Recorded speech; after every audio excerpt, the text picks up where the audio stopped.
Saya kira legasi pertama Pak Jokowi yang tadi Bapak tanyakan ke saya bagaimana membangun itu merata dari Sabang sampai Merauke, termasuk Indonesia Timur yang tadinya sangat tertinggal di dalam pembangunan infrastruktur, ini bisa berjalan dengan baik.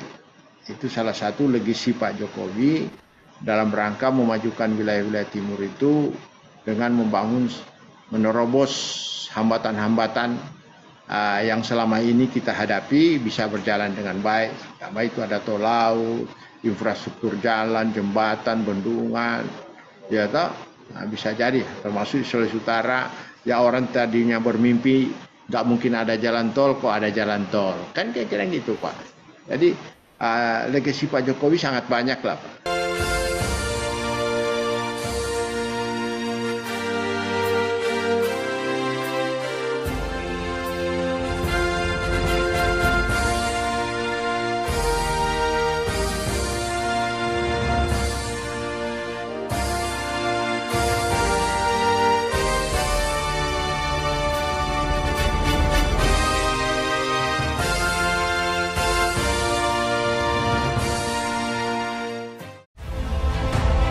Saya Bambang Sadono di kanal Inspirasi untuk Bangsa. Ini juga pertama kali mengisi PB sebenarnya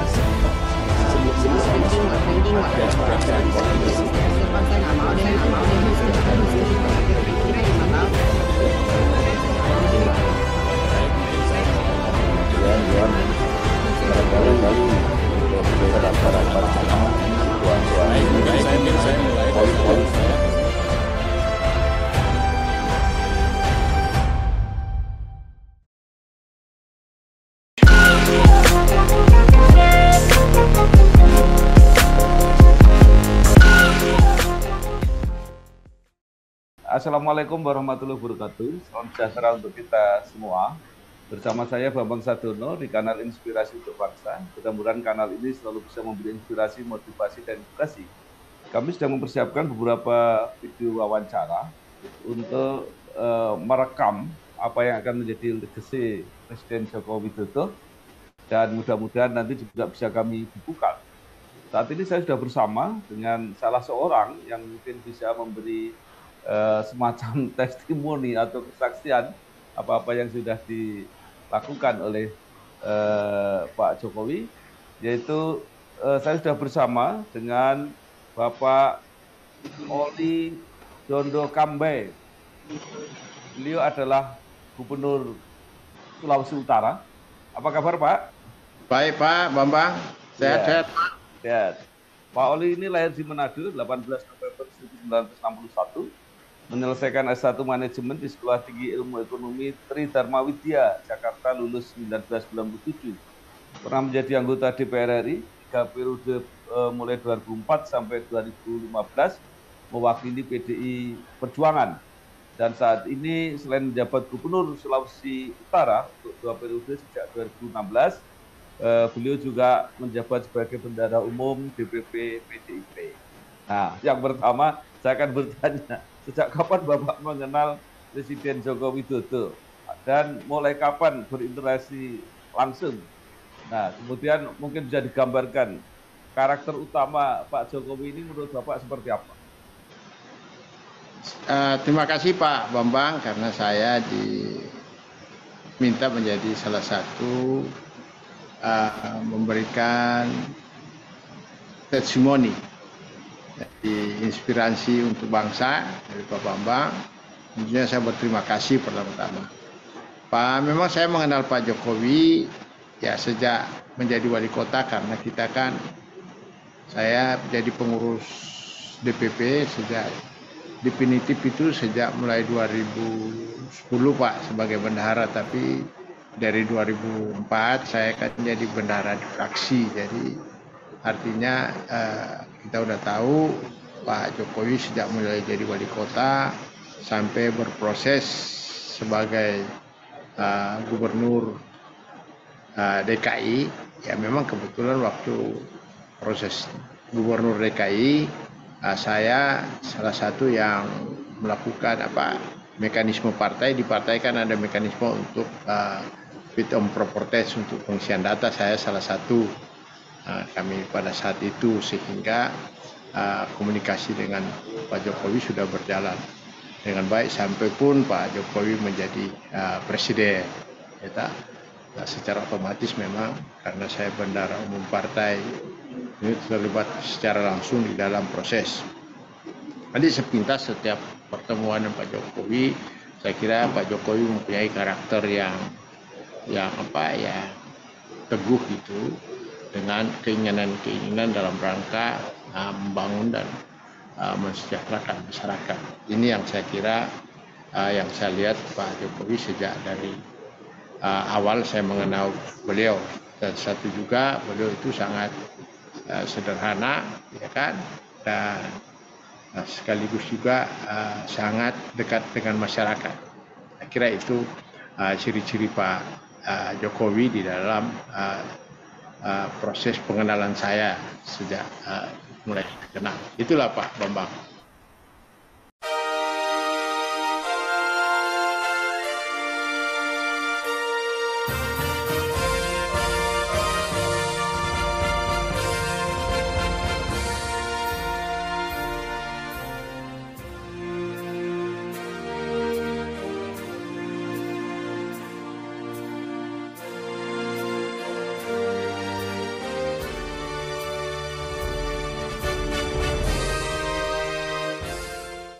Nah, sebagai sesama kader PDIP, bahkan juga istilah khas PDIP sebagai petugas partai, menurut Bapak bagaimana Pak Jokowi menempatkan diri, menyeimbangkan antara sebagai kader partai dan di saat sisi yang lain juga harus bertugas sebagai pejabat publik? Saya kira Pak Jokowi di dalam menempatkan sebagai kader partai tentunya harus membawa ideologi partai, dan itu Pak Jokowi melakukan dengan baik sejak masih wali kota, karena kita tahu persis kan bagaimana PDI Perjuangan punya tagline adalah PDI Perjuangan adalah partai wong cilik. Nah, jadi Pak Jokowi menjalankan sebagai kader partai untuk betul-betul mendekatkan diri dengan mensejahterakan masyarakat kecil. Nah, tetapi pada satu sisi sebagai pejabat publik tentunya dia harus berada di tengah-tengah masyarakat, tidak harus membeda-bedakan yang kader yang anggota PDI Perjuangan ini harus diberikan prioritas utama, kan kira-kira gitu, dalam rangka mensejahterakan dan membantu. Nah, itulah posisi Pak Jokowi memposisikan diri seperti itu. Jadi kami sangat di Dewan Pimpinan Pusat Partai sangat bersyukur karena Pak Jokowi bisa menjalankan cita-cita partai dalam rangka mensejahterakan masyarakat. Nah, itulah tugas yang ditugaskan ke Pak Jokowi untuk menjalankan visi misi PDI Perjuangan sebagai tagline-nya Partai Wong Cilik, dan itu terbukti sampai Pak Jokowi jadi gubernur sampai jadi presiden. Nah, itulah saya kira kita sangat berterima kasih karena apa yang diharapkan oleh Ibu Ketua Umum terhadap Pak Jokowi bisa berjalan dengan baik. Ya, Pak Jokowi menjadi presiden 2014, kemudian mencanangkan satu program yang sangat terkenal saat itu, yaitu Tol Laut, ya, dalam rangka memperlancar transportasi ke seluruh Indonesia. Nah, Bapak kebetulan jadi gubernur mulai 2016 dan berada di Sulawesi Utara. Nah, apakah program itu seperti apa, Pak? Apa yang dirasakan oleh masyarakat di luar Jawa, khususnya di Sulawesi Utara? Tentu kita tahu persis karena Indonesia, Pak, itu kan salah satu negara kepulauan. Kita tahu dari kecil kita udah diajarkan bahwa Republik Indonesia dari Sabang sampai Merauke itu negara kepulauan. Tentunya dengan programnya Tol Laut ini sangat-sangat bermanfaat bagi kita di Provinsi Sulawesi Utara, karena Provinsi Sulawesi Utara itu kan jumlah kabupaten ada 15. Ada 2 kabupaten yang berada di perbatasan. Ya, berarti ada di kepulauan, Pak. Perbatasan langsung dengan Filipina, ya kan? Nah, ini sangat bermanfaat dan itu terbukti. Terbukti dengan pertumbuhan ekonomi di daerah pulau-pulau itu tidak ketinggalan dengan yang ada di rata. Ya kan? Begitu juga inflasi yang ada di 2 kabupaten pulau ini tidak kalah dengan yang ada di daratan. Artinya apa? Artinya program tol laut yang dibuat oleh Pak Presiden Jokowi bisa mendistribusikan langsung barang-barang dari pusat produksi. Misalnya dari Surabaya, Pak. Dia angkut langsung, tidak lewat pelabuhan Manado lagi, langsung masuk ke pelabuhan yang ada di kepulauan-kepulauan itu. Sehingga barang-barang kebutuhan masyarakat yang diproduksi dari Pulau Jawa bisa tersalurkan dengan baik dan harganya sama. Malah bisa kadang-kadang lebih murah dari ada barang yang ada di pusat kota Manado. Karena kita tahu tol laut itu kan angkutan barangnya disubsidi oleh pemerintah sehingga harga-harga distribusinya bisa lebih murah, Pak.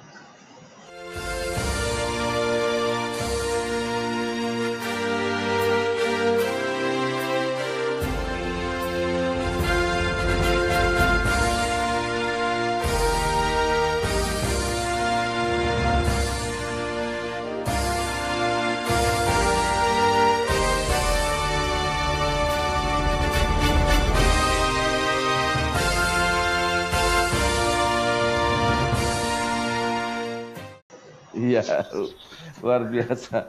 Nah, kemudian Presiden Jokowi juga pernah diapresiasi karena program satu harga tadi. Bapak memang harga bisa menjadi lebih murah, misalnya dalam hal BBM, semen dan sebagainya. Nah, bagaimana program ini juga terasa, Pak, sampai? Pak, kalau ini Pak Bambang lebih terasa hampir sama kayak tol laut tadi, karena kan distribusi. Kalau dulu saya di DPR kan kita memberikan perhitungan untuk distribusi BBM kepada Pertamina. Tapi dengan adanya impres instruksi Presiden bahwa harga harus satu sama rata lain lagi, jadi secara otomatis tidak ada lagi jauh di titik jauh sampai manapun kebutuhan masyarakat, harganya berbeda. Nah, ini yang sangat berdampak, sangat positif. Tadi saya katakan ekonomi di daerah-daerah kepulauan tidak ada hambatan, inflasinya, pertumbuhan ekonomi karena tidak terbeban dengan biaya-biaya minyak ini. Jadi itulah sangat berdampak yang sangat penting dengan penetapan harga satu harga ini. Dulu kalau semen juga harga di pulau kita bisa 80.000 satu sak, Pak. Ada kadang-kadang satu saat kalau banyak ombak 100.000, ya kan? Nah, dengan adanya ini stabil. Jadi inflasinya terkontrol sampai di pulau-pulau terluar kita itu, Pak. Ya, baik, luar biasa. Nah, kemudian Presiden Jokowi juga dianggap memang mempunyai perhatian khusus terhadap wilayah-wilayah di timur. Nah, selain tadi kedekatan dengan masyarakat sering berkunjung, apakah juga ada pemihakan dari segi anggaran, Pak? Misalnya apakah anggaran untuk pembangunan di wilayah-wilayah Indonesia Timur itu memang mendapat support atau tambahan dari APBN? Ya, saya sangat bersyukur Pak Bambang pas saya jadi gubernur, ya kan. Saya jadi gubernur, Pak Jokowi sudah jadi presiden, ya kan. Jadi kalau dulu di Sulawesi Utara itu listriknya kita masih kurang, Pak. Artinya kalau musim-musim rame itu pasti listrik mati, ganti-gantian mati. Tapi sejak saya jadi gubernur, pertama kali Pak Jokowi membantu kita dengan listrik pakai kapal, Pak. Jadi pada saat jadi gubernur tidak ada lagi mati lampu, kekurangan listrik sampai ada, sehingga investasi yang masuk di Provinsi Sulawesi Utara sangat baik. Itu secara langsung. Yang kedua, pembangunan infrastruktur yang dibangun oleh pemerintah pusat di Sulawesi Utara, ya kan, itu sangat signifikan. Kita ada jalan tol, ada 2 bendungan, itu proyek yang strategis, dan banyak lagi lah, banyak lagi proyek-proyek infrastruktur lain yang secara langsung memang kalau orang bilang itu nggak mungkin ada, tapi ternyata di pemerintahan Pak Jokowi hampir 2 periode ini Sulawesi Utara selalu mendapatkan perhatian khusus. Bandara baru, Pak, kita ada kawasan ekonomi khusus, wah banyak, Pak, manfaat keberpihakan yang kita lihat secara langsung di Provinsi Sulawesi Utara. Bandara-bandara di pulau ada Pak. Bandara di Talaut, itu sampai 2 ada bandara Pak. Sampai di ujung Miangas ada 1 bandara. Begitu juga dengan di Sitaro, ada bandara 1 lagi. Jadi semua daerah-daerah, orang bilang daerah ke belakang, ini jadi terdepan sekarang Pak. Sulawesi Utara jadi terdepan karena penerbangan langsung dari China, Jepang, Korea, Singapura bisa masuk langsung. Jadi kita ke luar negeri lagi tidak perlu lewat Jakarta Pak, bisa langsung. Nah itu bukan daerah terbelakang itu kan. Ya ini udah paling terdepan dari Republik Indonesia ini. Nah itulah peran Pak Jokowi di dalam mendorong percepatan pertumbuhan wilayah Indonesia Timur.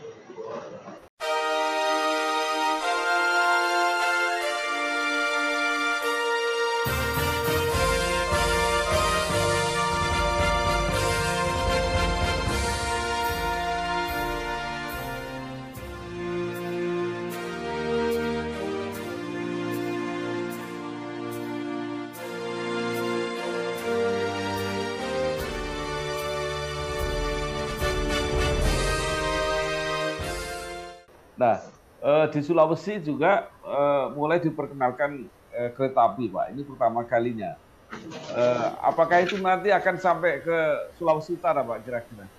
Ya, saya kira kebetulan waktu itu saya masih di DPR, Pak. DPR. Jadi memang roadmap perencanaan pembangunan kereta api itu dari Makassar sampai Bitung. Dulu malah rencana dua-dua sementara dibangun bersamaan, Pak. Dari Makassar jalan, dari Manado jalan sampai ketemu di tengah, kira-kira begitu. Jadi saya percaya ini akan berlanjut untuk pembangunan di Pulau Sulawesi dengan angkutan massal kereta api ini. Iya, juga yang menarik ketika era Pak Jokowi ini mulai diluncurkan dana desa yang kelihatannya sangat strategis. Mungkin Bapak bisa gambarkan ini pengaruh dana desa ini dalam kegiatan pembangunan sampai ke daerah-daerah terpencil. Nah ini kan salah satu Pak faktor yang memang menjadi tadi saya bilang Pak Jokowi berperan sebagai kader partai, ya tak? Karena program pembangunan dana desa ini kan disupport penuh oleh PDI Perjuangan dan manfaatnya memang sangat terasa. Misalnya di Sulawesi Utara Pak, Sulawesi Utara saya ambil contoh pada saat COVID kemarin.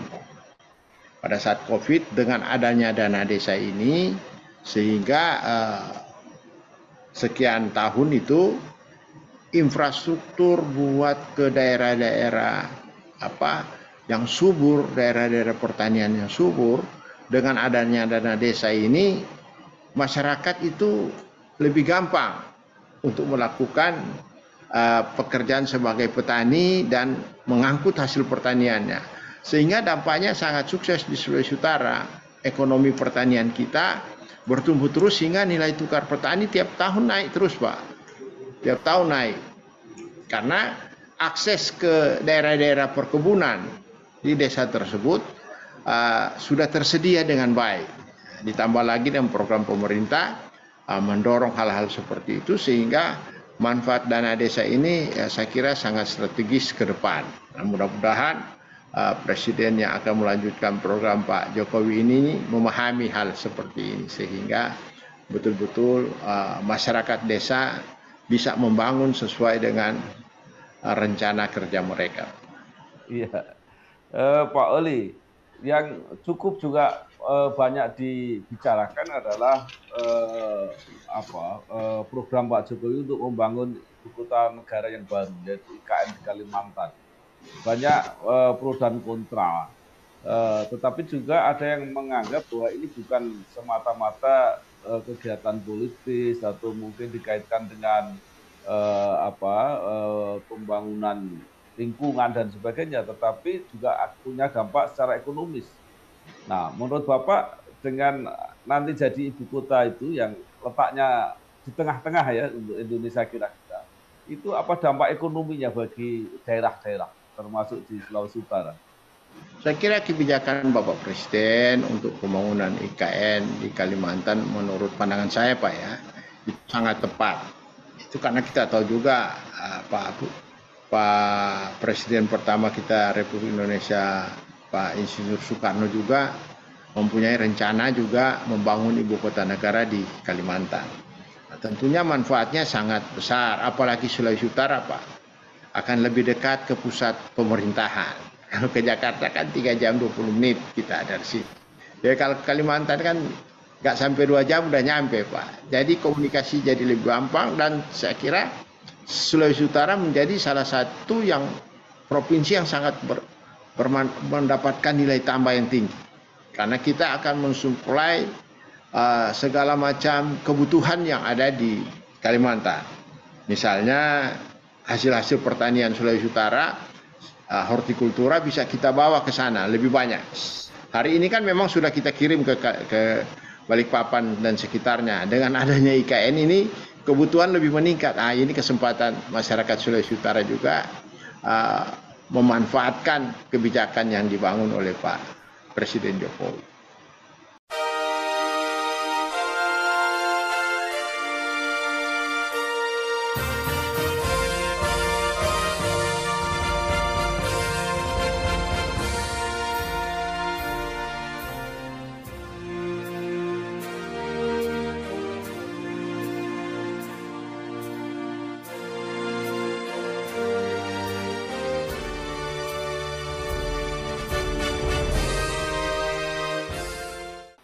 Apa Pak andalan Sulawesi Utara yang saat ini sudah dikirim sampai ke Balikpapan? Oh itu hortikultura Pak, semua Pak, macam-macam. Kemarin saya baru mengirim ke Maluku Utara, ada yang datang beli sini 150 kilogram kacang. Baru kali ini saya tanam kacang batik namanya, datang dari perusahaan di sana membelikan. Kaget juga petani kita sini Pak, orang belinya langsung gede-gede begitu. 1,5 ton itu kan, 1,5 ton kacang yang udah matang itu, di kacang garing gitu. Wah ini dampaknya ini Pak, dampak ini apalagi saya bilang kalau IKN berjadi, wah lebih banyak kebutuhan bahan pangan di Kalimantan kan. Kita persis di Kalimantan kan sekian persen, hanya sekian persen yang bisa menjadi lahan pertanian yang subur. Ya, nah Pak Oli, kalau begitu secara keseluruhan, menurut Pak Oli sebenarnya tadi bidangnya kan banyak sekali, mungkin bisa dielaborasi apa saja sebenarnya hampir 10 tahun ini yang dikerjakan Pak Presiden Jokowi yang kira-kira bisa menjadi legacy dan layak bahkan harus diteruskan oleh presiden berikutnya. Saya kira legasi pertama Pak Jokowi yang tadi Bapak tanyakan ke saya, bagaimana membangun itu merata dari Sabang sampai Merauke, termasuk Indonesia Timur yang tadinya sangat tertinggal di dalam pembangunan infrastruktur, ini bisa berjalan dengan baik. Itu salah satu legasi Pak Jokowi dalam rangka memajukan wilayah-wilayah timur itu dengan menerobos hambatan-hambatan yang selama ini kita hadapi bisa berjalan dengan baik. Pertama itu ada tol laut, infrastruktur jalan, jembatan, bendungan, ya toh. Bisa jadi termasuk di Sulawesi Utara, ya orang tadinya bermimpi nggak mungkin ada jalan tol, kok ada jalan tol, kan kira-kira gitu Pak. Jadi legasi Pak Jokowi sangat banyak lah Pak dalam hal meningkatkan, apalagi dalam kebijakan ekonominya ya kan, dengan hilirisasi yang ada. Yang tadinya kita hanya menggali tanah, mengekspor, sekarang sudah berproses di tempat-tempat yang sudah disiapkan oleh pemerintah, sehingga berdampak sangat penting di dalam pertumbuhan ekonomi di Sulawesi Utara itu, termasuk di nasional. Nah, ini yang saya kira legasi-legasinya banyak. Kalau kita mau urus satu-satu, panjang nih Pak. Nah, tapi yang utama-utama aja, misalnya kebijakan hilirisasi, infrastruktur, ya kan? Nah, dan banyak ya, termasuk dana desa tadi Pak. Dan di Sulawesi Utara kelihatannya ada juga Pak ya, yang menyangkut hilirisasi itu ada tambang nikel kalau nggak salah Pak ya. Oh, kalau Sulawesi Utara nggak punya Pak, nggak punya tambang nikel. Nah, makanya kita menjadi kota jasa Pak, untuk mensupport tambang nikel yang ada di Sulawesi Tengah dan Maluku Utara.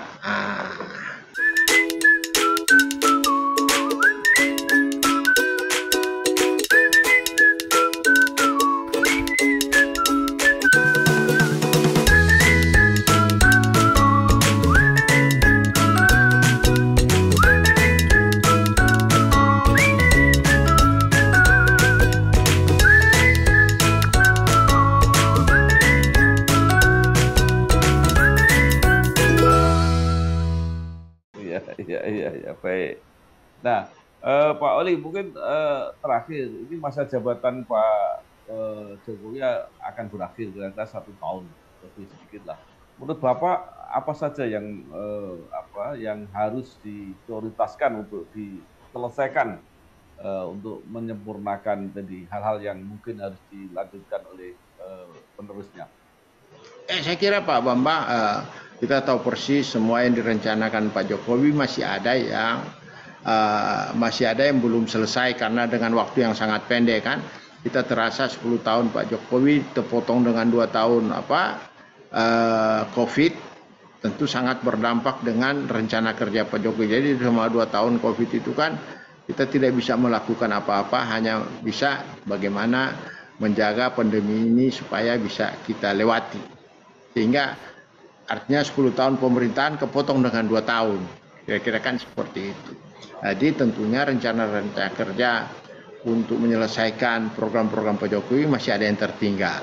Nah, ini yang saya kira perlu dalam 1 tahun terakhir ini dituntaskan semua. Itu termasuk konektivitas infrastruktur yang ada, pembangunan yang ada, sehingga sangat berdampak sangat baik bagi masyarakat ke depan, dan presiden yang akan melanjutkan juga Pak Jokowi betul-betul sangat memahami, ya kan, sangat memahami apa yang sudah dilakukan Pak Jokowi dan akan diterus lebih cepat untuk menyelesaikan hal-hal yang sudah dicanangkan dan sudah dikerjakan tapi belum selesai supaya bisa diselesaikan dengan baik.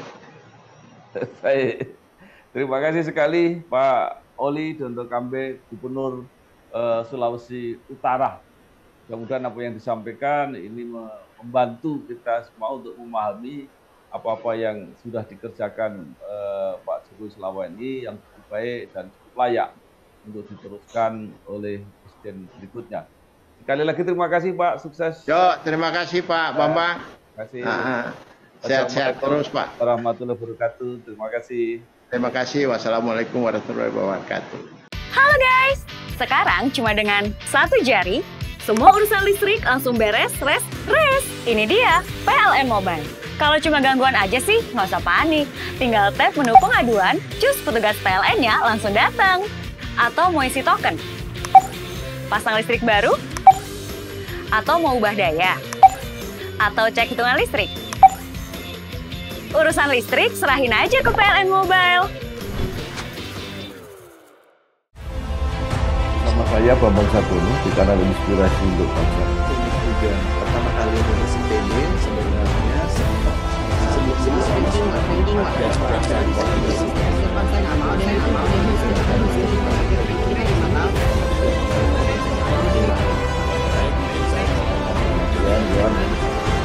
Barangkali